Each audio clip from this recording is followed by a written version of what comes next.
Putain, mais regarde-moi cette caverne d'Ali Baba. Il y en a quand même dans mon fourgon. Hein. De ce côté-là, j'ai décidé de mettre ma caisse à outils dont j'ai déjà fait une vidéo dédiée. Et en dessous, j'ai mis tous mes outillages électroportatifs dans cette caisse Bosch. Donc là, j'ai la disqueuse, le perforateur, le multitool, la visseuse pour appareillage quand tu fais de la poussière sur ton perforateur. Et là, j'ai toutes mes mèches dedans. Ici, mon cajot, là, je l'ai fait en palette, donc quasiment gratuit. Et après, j'ai du coup rajouté des équerres de fixation pour consolider l'ensemble. Mais globalement, tu vois, ça fait 2 ans et ça bouge pas. Hein. C'est toujours solide. Donc c'est moche, mais ça fait le taf. Au niveau de l'habillage maintenant, donc tu avais un plateau de sol, du coup, donc de l'OSB. C'était déjà là. Moi, ce que j'ai juste fait, c'est que je l'ai poncé pour l'éclaircir un peu. Et après, j'ai balancé par-dessus une sorte de lasure pour salle de bain. Quasiment 1 cm d'épaisseur, je crois, peut-être 12 mm, je dirais. À part le sol qui était déjà fait, j'ai fait tout ce qui est habillage sur les murs. Putain, un menuisier m'aurait vu faire ça, Lucas, il m'aurait arraché. Mais globalement, les finitions sont pas trop dégueu. Je vais te montrer tout ça. Comment est-ce que j'ai fait les découpes assez propres? Tu vois, ça épouse quand même plutôt bien la forme. Plutôt que de prendre des codes, c'est extrêmement difficile sur les codes de faire quelque chose de précis. Donc prendre un gabarit avec du papier ou du carton, moi c'est ce que j'ai fait et ça a marché pour moi. J'ai acheté ces trucs là, des sortes de gabarits de perçage en biais pour pouvoir percer du coup en biais et enfin, visser cette plaque du coup dans les montants ici. Ça je les ai achetés sur un site de camping-car je crois, je te retrouverai peut-être pas la référence mais en tout cas ça se trouve sur internet. Donc là j'ai vissé directement dans les montants. Sur le côté droit j'ai décidé de mettre tout ce qui était baguette et tire-fil. Cette marque là elle est assez bien, je sais même plus d'où ça s'est tiré, ça je crois de Frigo. Ça c'est de la souple que j'ai coupée pour pouvoir ranger facilement dans le camion. Ça c'est de l'aiguille nylon je crois, donc plus rigide. Donc c'est très bien d'avoir différents types d'aiguilles, ça peut te sauver la mise. Et si on regarde derrière, j'ai fait exactement pareil, j'ai fait 2 panneaux différents. Je me suis servi d'un bout en métal comme ça pour pouvoir assembler les 2 panneaux de bois ensemble, pour pas que ça bouge. Ton camion, c'est sans doute ton outil le plus important que tu auras dans toute ta panoplie d'outillage à ta disposition. Donc c'est très important qu'il soit bien organisé et bien habillé pour que tu puisses être le plus efficace possible sur tes chantiers. Sur les portes arrière, donc j'ai mis mes câbles en 10 mm et en 16 mm juste ici. Là, j'ai mis mon enrouleur du coup Brennstuhl. C'est vraiment important d'avoir du bon matériel et ça je sais qu'en fait c'est la meilleure marque. Mon pistolet, j'ai mes forêts de 1 mètre de haut et donc c'est des Parkside, donc j'en ai eu 5 pour 15 €, donc c'est vraiment donné. Et après j'en ai racheté des supplémentaires. Si tu regardes sur le Bosch, tu vois que les taillants, il y a 4 taillants et donc c'est beaucoup plus rapide mais bien sûr plus cher. Là au fond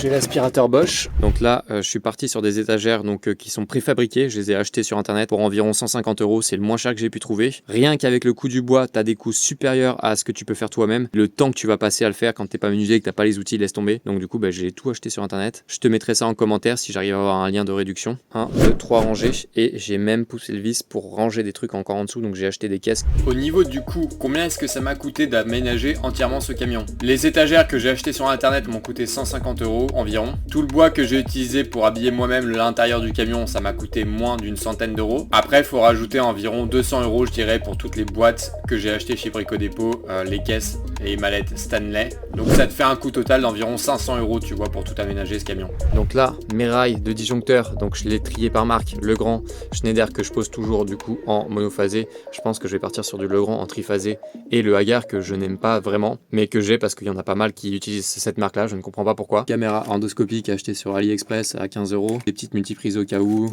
un petit peu de noyau, toujours des ampoules en stock. Donc là c'est un peu la caverne d'Ali Baba, faut fouiller hein.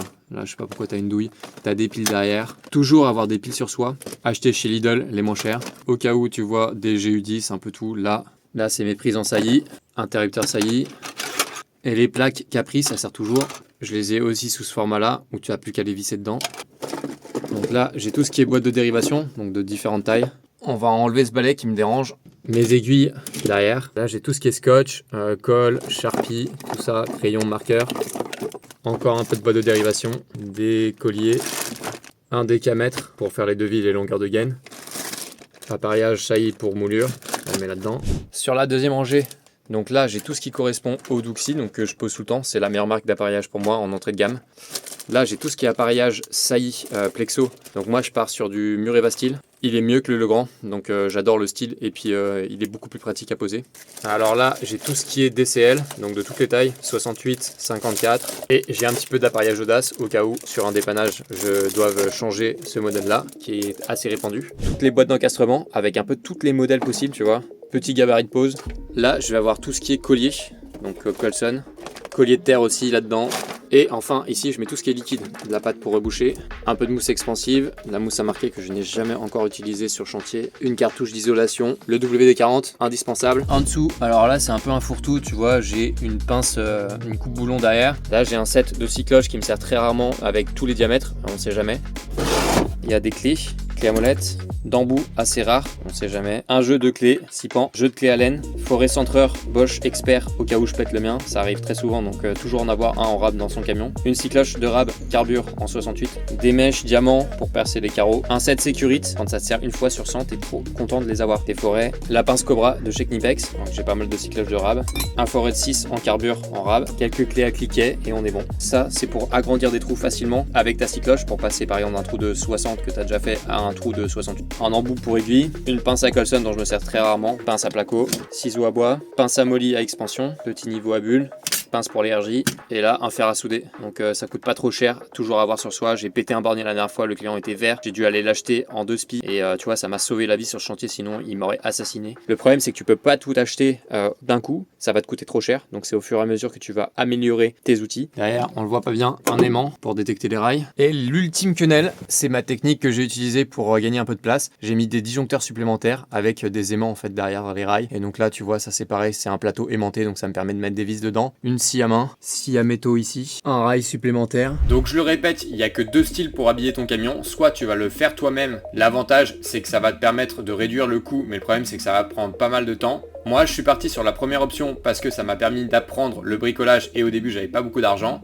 Mais toi, si tu es déjà sûr de tes compétences, il faut absolument que tu trouves des chantiers au départ le plus rapidement possible. Donc regarde ma vidéo sur comment trouver tes chantiers si tu as du mal au départ à les trouver. Et dès que tu as de l'argent, tu te payes un habillage pro, que ce soit en bois ou en métal. En bois, c'est moins cher en général. Et là, pour moins de 1000 €, donc tu peux habiller tout ton camion très rapidement. En moins d'une journée, ça sera fait. Donc je te conseille de passer sur cette option-là si tu es sûr déjà de tes compétences. Donc ce qu'on va faire, c'est qu'on va sortir tous les éléments un à un. Je te montrerai les contenus de mes éléments pour voir comment c'est organisé à l'intérieur. Là, il y a ma poubelle que je prends toujours avec moi sur le chantier, donc j'ai mis mon équipement là. Il y a un empilement de boîtes que j'utilise sur les chantiers pour récolter mes déchets, etc., rassembler mes outils, et puis là dans cette boîte là j'ai mis tous mes équipements pour le plâtre, les rondelles pour reboucher ultra rapidement donc tes trous à la cycloche de 68 quand tu t'es planté, le gros perfo Bosch sur AQ en 6 joules, extrêmement pratique quand tu as des gros trous à percer.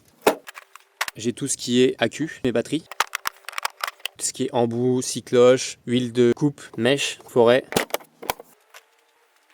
Donc c'est des manettes Stanley, elles sont pas chères, c'est les moins chères que j'ai trouvées et franchement elles sont très bien. Donc j'en ai pris une différente pour les Wago parce qu'il me fallait plus de compartiments. Donc qu'est-ce qu'on a dans mes 4 manettes Stanley? La première, on a tout ce qui est visserie et du coup cheville. Donc là cheville Fisher obligado, les chevilles crampons aussi au cas où, mais c'est de la merde, franchement ça me sert uniquement quand les Fisher plantent, ce qui arrive quelquefois dans certains matériaux, mais globalement les Fisher sont excellentes, c'est les meilleures. J'ai un peu tout type de vis, des embouts, des mini vis très utiles, des plus grandes chevilles, des grandes vis. Là j'ai toute ma mallette placo, donc j'ai vis placo, j'ai cheville molly, tous mes accessoires pour moulure, tous mes accessoires pour tableau, mes caches, grand domino, 16 carrés et peigne, chute de peigne, bornier, je sais pas comment ça s'appelle ça, des embouts de câblage, des Wago 6 mm carrés, un peu d'accessoires pour tableau. Là très important, j'ai du coup tout ce qui est Wago. Donc là j'ai tous les types, je prends que des Wago, parce que toi si t'aimes le faux coca c'est ton problème, mais moi je prends que la vraie marque. Donc du coup j'ai des Wago souples, Wago rigides de ce côté là. Donc je prends que des 3 et des 5, ça c'est les modèles avec lesquels je fonctionne, c'est 80-20. Si jamais j'ai besoin d'espace dans les boîtes d'encastrement, j'ai du 4 pour adapter au maximum, réduire au maximum la taille du Wago. Wago de 6 mm carrés, des embouts de 6, 2,5 et 1,5. Un petit peu de vis de boîte d'encastrement, ça sert toujours ça. Là j'ai utilisé la technique du saut pour tout ce qui est filerie, donc j'ai 1,5 et 2,5, j'en ai 2 autres dans mon hangar et tu vois donc là ça me permet de me trimballer avec le truc assez facilement. Hop. Et ce qui est bien aussi c'est que je peux empiler les seaux quand j'ai besoin, quand je refais un tableau par exemple, je prends plus de filerie et du coup j'empile des seaux tout simplement. J'ai aussi des fils de terre donc en 16 mm carrés et en 6 mm carrés. La mallette avec le PCE pour tester du coup la mesure de terre, un tournevis dynamométrique pour les disjoncteurs de branchement, un testeur d'humidité, mon testeur de RJ. Et dans mes 3 caisses de devant, donc j'ai tout ce qui est câble, câblette de cuivre, chute de câble. Et là, dans le dernier carton, j'ai des EPI, les gants, casque supplémentaires, bâche, sac poubelle, multiprise, gants, 6 sauteuses derrière, Parkside. Dans la dernière caisse que je range tout au fond, j'ai de la gaine, un peu de bouteille d'eau et puis des boîtes d'encastrement qui ne rentrent pas. Ça, c'est un tapis de genoux. Si on passe à l'avant maintenant, en chargeur, j'ai mes cartes de visite, une corde, toujours aussi une paire de gants au cas où je sois à court en rupture de stock derrière, toujours avoir des gants sur soi. Donc de l'autre côté, j'ai mis là des chiffons pour nettoyer le camion, j'ai des surchausses J'ai mis des petits flyers, hop, toujours à portée de main ici, un stylo, on sait jamais. Mallette pour les devis, donc dedans j'ai papier, crayon, tournevis, stylo détecteur, VT35. Et en dessous, parce qu'il faut gagner toute la place que tu peux dans ces camions, parce que c'est vraiment assez petit quand même, j'ai tout ce qui est appareil de mesure supplémentaire. Donc on va tous les enlever. Ça, c'est des chaussures supplémentaires au cas où je sois avec des chaussures de chantier. Si je dois monter dans les combles ou quoi. Là, c'est mon mégomètre, donc c'est une chinoiserie, mais c'est le moins cher que j'ai trouvé. Une petite radio pour faire les repérages de prise, etc. rapidement. Le multimètre qui sert uniquement en cas de dépannage. Un outil pour repérer les disjoncteurs, je m'en suis jamais servi encore. Des cartes de visite en rab. C'est pareil, j'ai encore des choses parce qu'il faut gagner de la place au maximum. Là, j'ai pas mal de fringues de rechange que je mets derrière. Je bourre ça un peu n'importe comment. Tous mes appareillages pour les montrer si jamais aux clients. Duxi, ça c'est du Céliane.